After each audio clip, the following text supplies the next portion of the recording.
This is a tale of a gift that became a curse.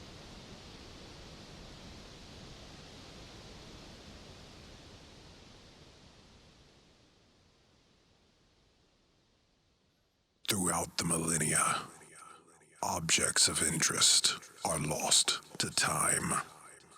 Others fall into myth.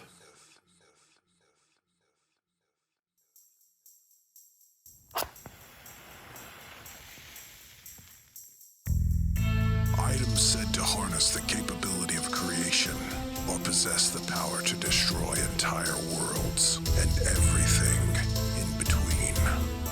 These are the relics of legend.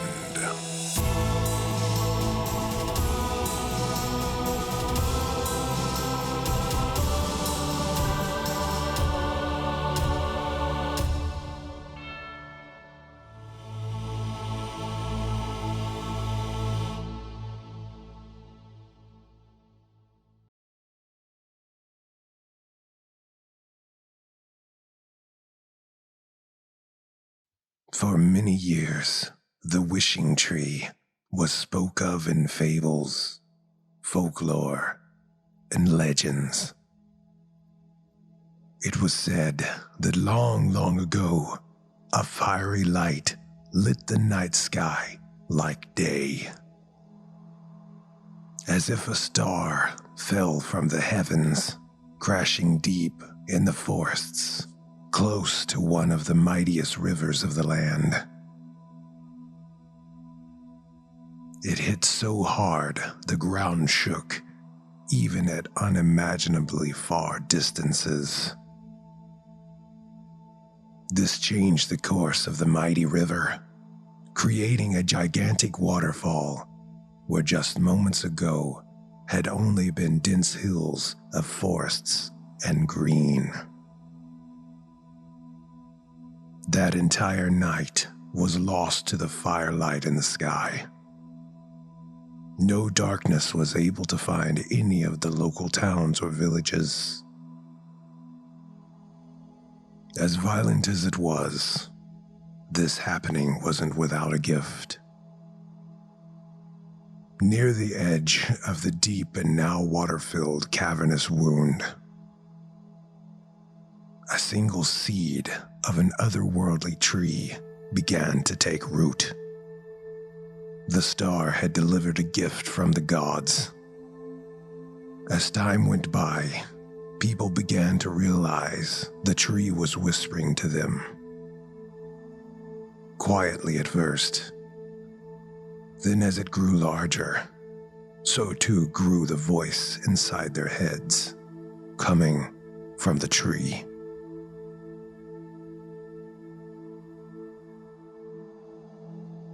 The first wish was granted to a sick and poor individual merely looking for something to eat. He felt the tree reach out to him and ask him his heart's desire, deep inside his mind. In a flash, a large table with a 9-course meal appeared in front of him.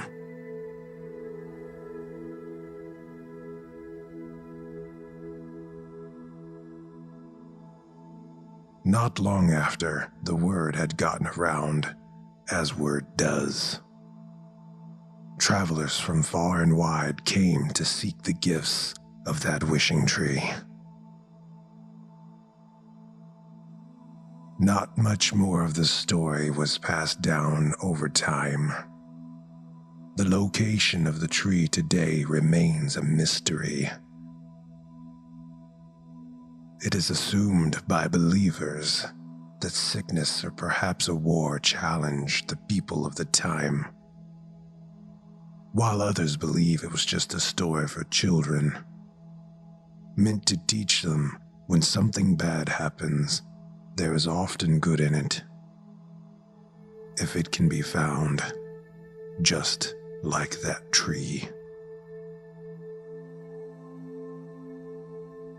If any of the story is true, it is long lost to time and extremely dense forests.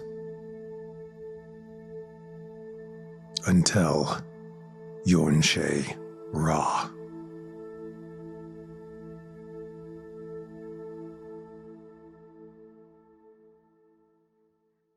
Many days of her childhood, Yonsei spent deep in the forests behind her home.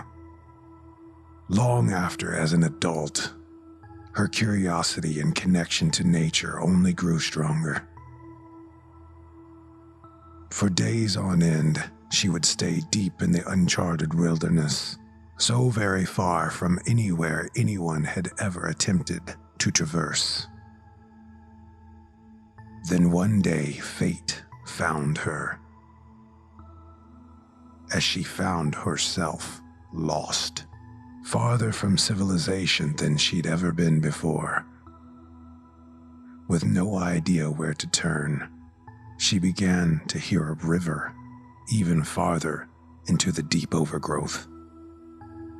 Thinking maybe she could follow it and find a familiar area, she decided to press on. As she continued, the sound of the river grew louder and louder, but with no sign of water anywhere. Finally, she broke through a tree line, revealing it was not a river that she was hearing, but a gigantic waterfall with a very deeply recessed lake far below and mostly covered in darkness. She wondered how something so grand could stay hidden for so long. Her eyes scanned the rocky edge in front of her, following the cliff sides up towards the roaring waterfall. There, an image, live, real, and right in front of her, straight from one of her childhood storybooks. A massive, unique-looking tree was growing right on the edge of the cliff.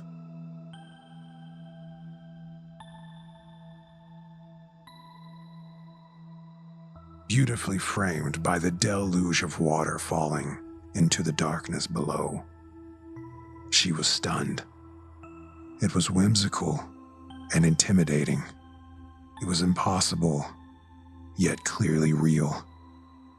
It was the wishing tree. She moved closer to it, every step she took deliberately.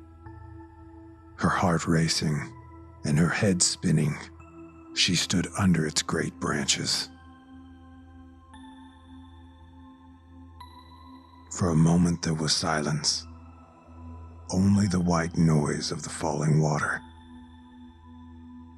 Then deep from within her mind, as if a song bubbling up from her subconscious, a small voice grew.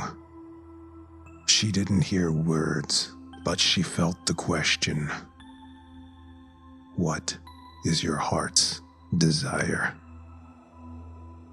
Without any time to think, her conscience answered that question. Like the memory of a dream, the path to make it home became as clear to her as if she had been visiting there her entire life. She had wished to know how to get home. After a bit of being overwhelmed, she began to think logically about what she had found. Her town had plenty of magical artifacts, but none of them were any help to her best friend, Veoshna, who was slowly losing a battle with a lifelong sickness.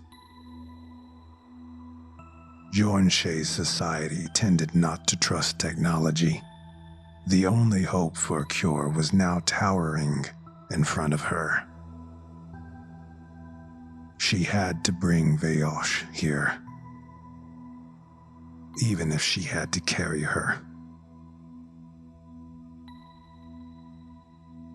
It took a while to get home, and even longer to convince Veosh to go to the forest. She had been depressed and distant for so many years. But after seeing how adamant her friend was, she agreed to travel with her the next morning at first light.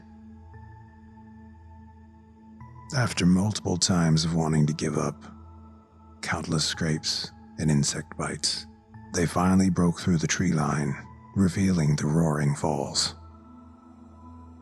Vayosh did not say a word, her eyes open and unblinking as she stood in front of the otherworldly tree looming over her. Yornshe was excited. Her friend would be reborn. They could spend time together, just as they did in their childhood. "Do you hear it?" she asked her silent friend.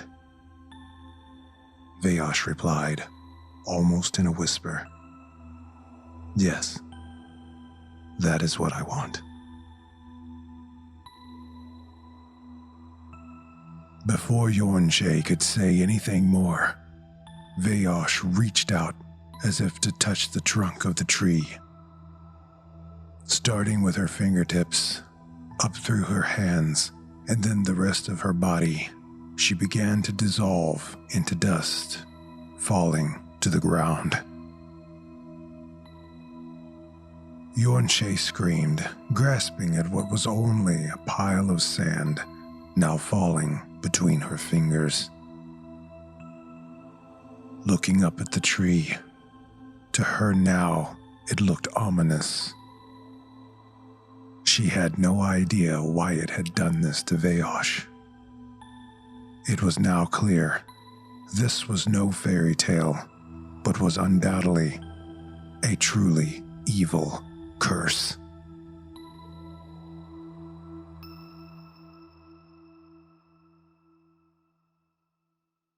Yornshe ran through town screaming and raving to anyone that would listen. She had found something that must be destroyed. She explained what she had witnessed. They thought she had gone mad, until Vayosh was found to be missing. A man and wife that also knew Vayosh, as well as the town's spiritual advisor, all went deep into the forest to inspect the evidence of Yorshe's claims. When they arrived, not only was it clear she was telling the truth, the tree was more than a legend, but they had also found a pile of sand and dust, right where she said it would be. One of them ran their fingers through the sand, only to find a ring that Vayosh never took off. It was enough to convince them. The wife of the man went hysterical as the spiritual advisor prayed and cast what little magic he could to protect them. It wasn't enough. All of a sudden, the wife's cries were muffled as the husband was trying to console her. She leaned back and broke away from his embrace, revealing with terror in her eyes a smooth patch of skin where her mouth used to be. She frantically clawed at her face, but there was nothing. No hint of an opening existed anymore.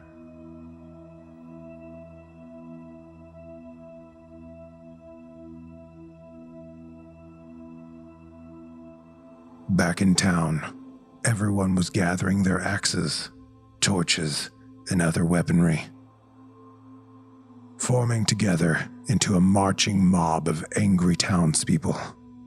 Yornshe led them straight there. Over the next 3 days, nothing but broken axes, broken bones, broken wills, and exhaustion was accomplished. But one young man, some would call the local hero, began to have an idea. They were accustomed to numerous magical items, but none as sacred as an ancient, immensely powerful, enchanted sword, kept in glass in the town's shrine hall. Telling no one his idea, he made it back to town. With most everyone still deep in the forest, it was easy to break the glass to free the sword. He hesitated, but only for a moment. It was said only those with a pure heart and a stable mind could use the sword without devastating consequences. Losing yourself to it, it would amplify the light in someone's soul, but it would just as easily amplify the darkness, if that is what it found. All in one quick motion, after taking a deep breath, he grabbed it from its permanent hanging mounts, holding it up to the light. It shined in such a way that made him feel strong. He had passed the test. Able to slice through anything, he now held in his hands the mightiest magical relic they ever had. Its spoken name long lost to a forgotten language, but a modern reading of the ancient runes etched down its blade translated loosely to lion's mane.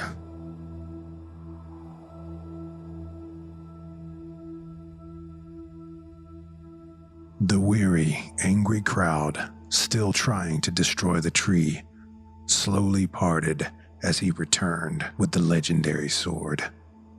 Eyes widened, and gasps could be heard, but no one tried to stop him.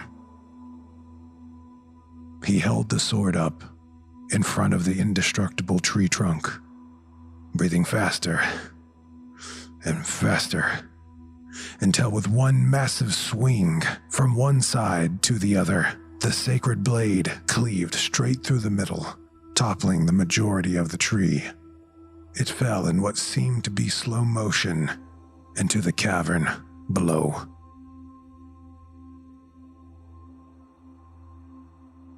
No one could have imagined what happened next, but it was true. In a sort of pocket, now revealed inside the dying tree trunk, was a spherical piece of technology, half embedded in the oldest of tree rings. What could only be described as a lens acting as an eye now looked around at them all. In moments, everyone there began to experience a feeling of being scared and confused, but it wasn't themselves feeling it. They could tell it was from what the sphere was feeling. It was scared, confused, and filled with sorrow. It was worried it was going to die. It felt as if it was trying to apologize to the townspeople. Everyone could feel it, trying to understand. One by one, everyone began to lower their weapons. Whatever it was alive and bleeding with them all at once. Just like that, they began to look around at one another, contemplating what just happened and how they could help instead of destroy.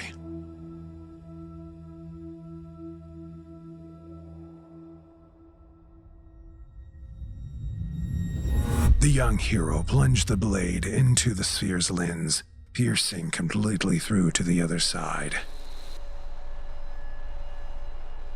Some people screamed, some wept, expressing that they could feel it dying and that it had no idea what it had done wrong. That was the end of the wishing tree. What does it all mean, you ask? Since then, I have learned the true story of what happened so long ago, deep in that forest. It was not a star that fell. but an enormous vessel from the stars that pierced the heavens. It was burning up as it came down, crashing into the old world forests. Its white-hot aura lit the night sky, only subsiding the next day as the largest pieces burrowed deep into the ground, forming a cavern never to be seen again, being filled with water from the newly redirected river. One small piece had ejected itself just before impact. The small sphere saved itself by falling on the edge of the newly formed cliff face. It was an artificially intelligent piece of the ship, used as a tool for everything from making repairs to resequencing matter into different forms when instructed to. It could make virtually anything. Needing some form of power, it connected to a small sapling right next to where it had landed. There it stayed for centuries, living off of the tree's biological force as fuel. In return, the microscopic technology inside of it fortified the tree's fiber and gave it perfect health for eternity. This intelligence was never meant to telepathically connect with the mind of a humanoid. It never was fully compatible with the flaws that make up the mind of mankind. Vayosh was tired. She had decided what she wanted. It merely gave her her wish. And the tree didn't take away that woman's mouth. It shut it. It granted her husband's wish for a moment of peaceful silence. It must have been a lonesome, horrible existence, stuck on a planet with only intellectually inferior beings compared to its creators. With that, I can relate.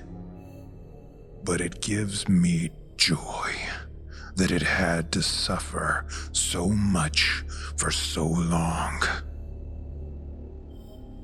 On that day, when that blasphemous abomination imitating life was executed, I found my true calling.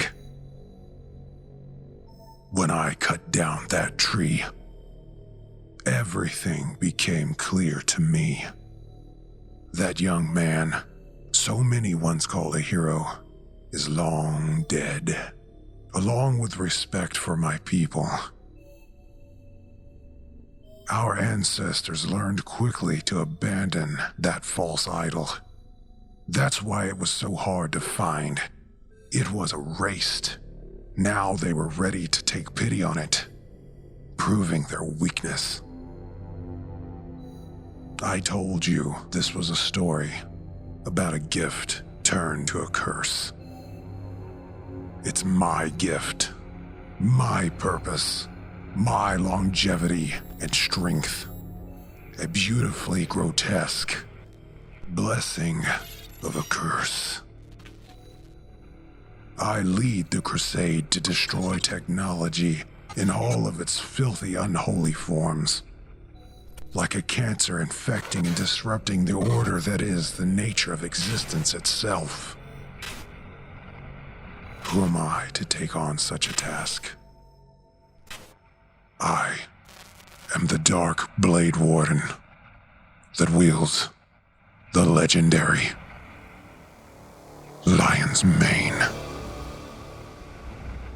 I will not stop until every piece of technology and its heathen followers are wiped clean from this universe, leaving nature the way it was intended.